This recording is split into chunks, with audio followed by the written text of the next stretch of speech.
ya ke stagflasi, tapi belum stagflasi.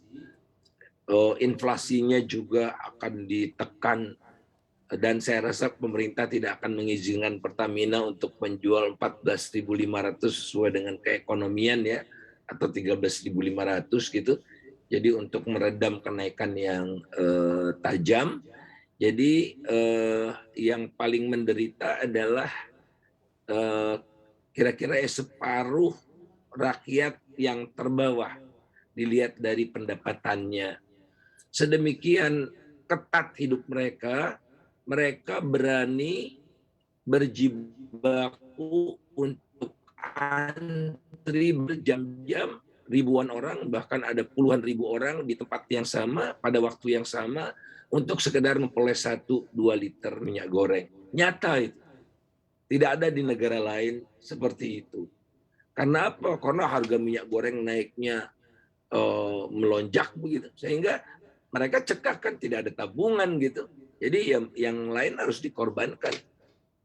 Nah, kalau itu terjadi pada seluruhnya, mungkin sangat boleh jadi dia akan melakukan, keluarga itu akan melakukan tindakan-tindakan yang lebih drastis, yakni dengan tidak lagi menyekolahkan anaknya gitu. Jadi drop out-nya tinggi. Bahaya sekali. Oleh karena itulah bantalan ekonomi itu harus lebih tinggi, lebih tebal. Tapi jangan itu alasan untuk menaikkan PPN seperti yang ditayangkan tadi ya pada awal acara ini. Baik, Pak Faisal, tapi dari kacamata Anda begitu ya, ataupun dari analisa Anda, apakah memang pemerintah Indonesia juga sudah menyiapkan sejumlah rangkaian antisipasi apabila nantinya juga Indonesia akan masuk dalam risiko stagflasi? Kelihatannya tidak ya, tidak fokus gitu. Karena apa? Pada saat yang sama proyek-proyek mercusuar dibangun. Ibu kota baru, coba lagi begini nih, ibu kota baru dibangun, macam-macam itu ya.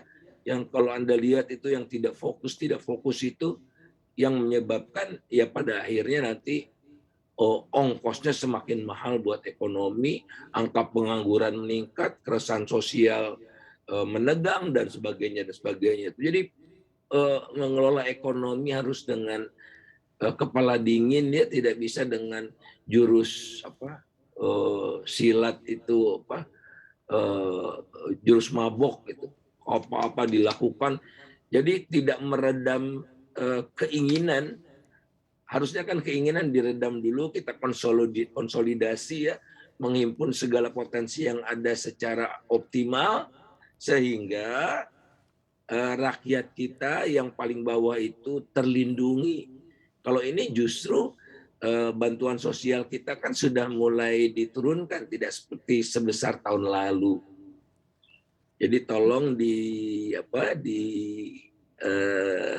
perhatikan, beli senjata kurangi dulu, kan tidak akan menular ya, mudah-mudahan perang di Ukraina ke Indonesia, walaupun ada ketegangan di Laut Cina Selatan.